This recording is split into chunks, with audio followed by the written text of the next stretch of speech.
Everybody, this is Geopolitical Tables News Network. So here we're studying to talk about the Ukraine war. This is gonna probably be one of the shortest videos I ever make because right now I'm doing is basically just doing 5 to 6 minutes. If it goes lower than that, that's fine. I don't have to do much.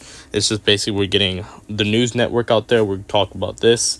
I wrote a little bit of everything, but let's get right back to it. We're gonna go into the Orlivik sector, or whatever you like to call that. In the Orliv sector, we basically have Russian sources have claimed an advance of the Russian forces in the Orliv sector, northeast of Russian names, right? Nestnervianka village. If the claim is true, it will be around to be 8.4. I mean, 8.04 square miles. Reason I'm not using square kilometers is because I'm in the U.S. Not everywhere else where it would be used as square kilometers. But let's moving on. We're moving on to the Velenisten High sector. As you can see, where I wrote this, this was a yesterday report. This was on the 13th of December, which is yesterday if you're watching on the 14th, which is but we got reports. There was a video that went out. I was unable to refund the video. There was a video out. I think it was too graphic, that's why I can't show it. On my opinion, I don't want to risk it, but I can't show it because there is like evacuations. It was evacuation of civilians, which was done by the 68th Army Corps, which is confirmed to be in the area. If you look on a map, it is confirmed that the 68th Army Corps, it is in the area, and has liberated Nevleshne, which is something good. On other news, yesterday I received reports on Hanaviika yesterday on the 12th, in between the 12th and 13th of December, on around 11 p.m. to the 1 a.m. if you're in the Florida or on the eastern coast. That would be local time. That Hanaviika was fully surrounded and has basically been encircled, and Ukrainian forces are still within there. They basically got cut off. As you can see in Uspyanska, the road has been cut off, physically cut off, and has encircled. I don't know how much troops. But yeah. And then today, on the 14th of December, we got reports that it has been fully captured, and all remaining units have either been captured or deleted. Can't say the other word because YouTube. Let's just say that. But they have been captured or deleted. There's also other updates that on the area, as there's been reports that Unipienska has halfway been captured, not fully, but halfway. It would be Torkove has been captured, and Upiensk has been half captured. I wish I had the maps for it, but it came out literally 20 minutes right before I was about to record, so I decided not to do it because I was basically doing other things. Now moving on to the north in the Kurov sector. So basically here we have a report in the Penivika neighborhood of Korokove. So in the high-rise buildings, as you can see, yesterday there was reports of it being encircled. Yeah, reports of it being encircled, news that troops are still within it, Ukrainians are still holding it. I thought the Ukrainians were gonna launch a semi-counterattack, or the units inside were gonna do a suicidal escape, but no, they held their ground. And now today, literally the same minute that we got reports that the other units have fallen, there was reports that let's just say Penivka has fallen under Russian controls after 3 days of fighting.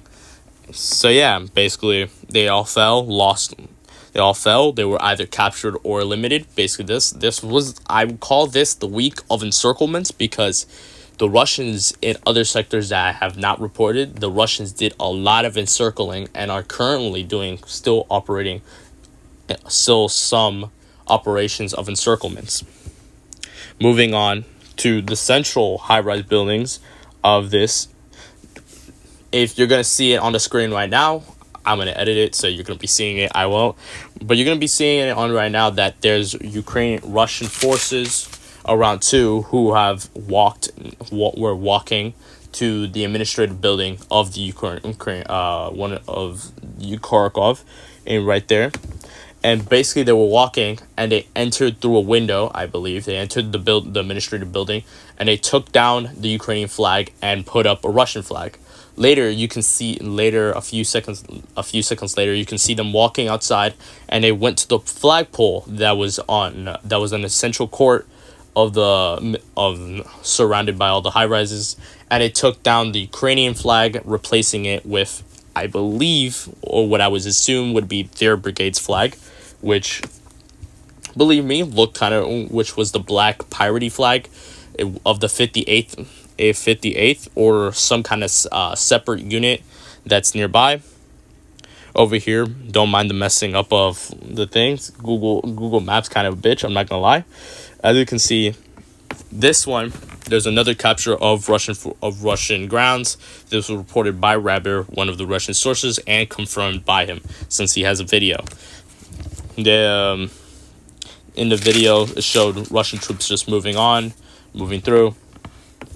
But we can say that they were moving, and they captured, and how much this captured was around 1.07 square miles, which was, let's say, a lot if you were on walking down, because it would take around, let's say, I would say 5 minutes just to walk all of that.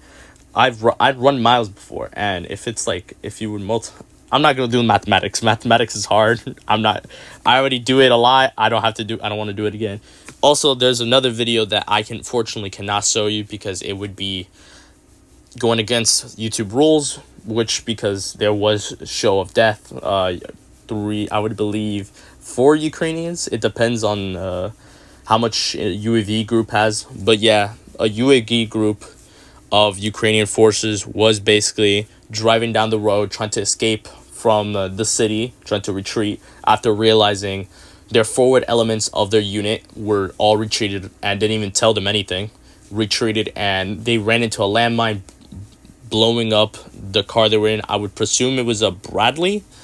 It was a European car. I don't care about freaking models of cars from the Europeans, because they're either don't function well in the same in the turf they're in, or just immediately just shows zero effectiveness. So I guess that's what we deal with today.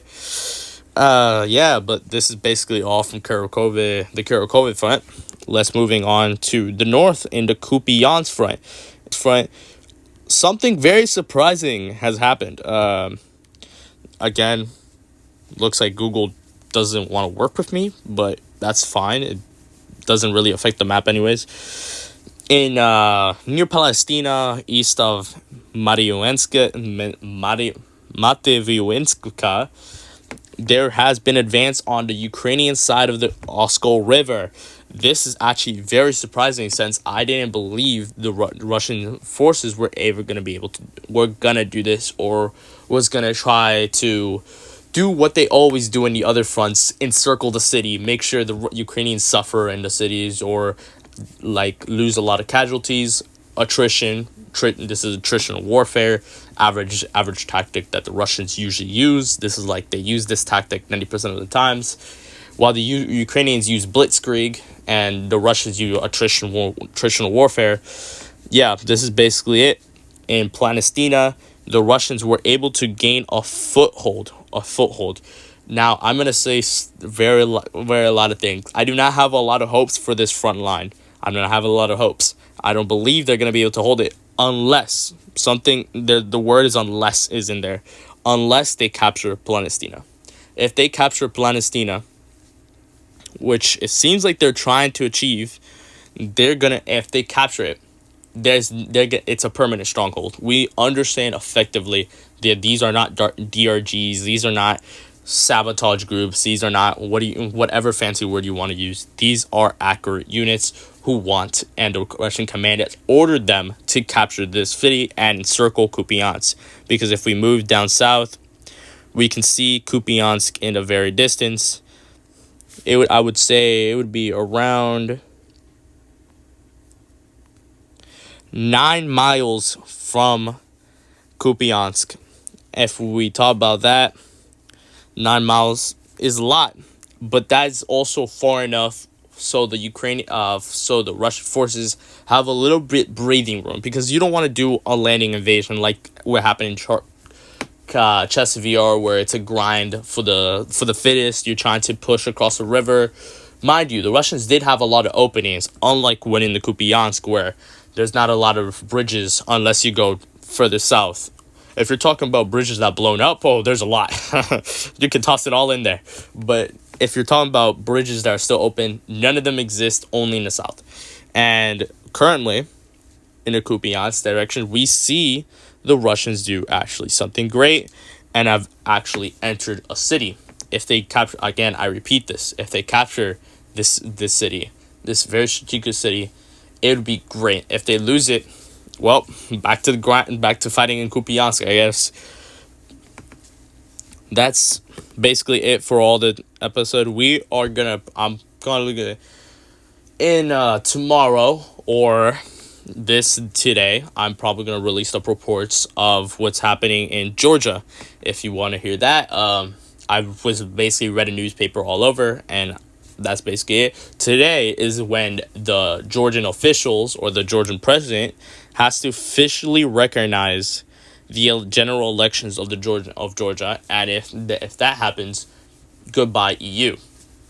Well, that's all we have for today. I hope you had all enjoyed. Have a great day. Stay safe.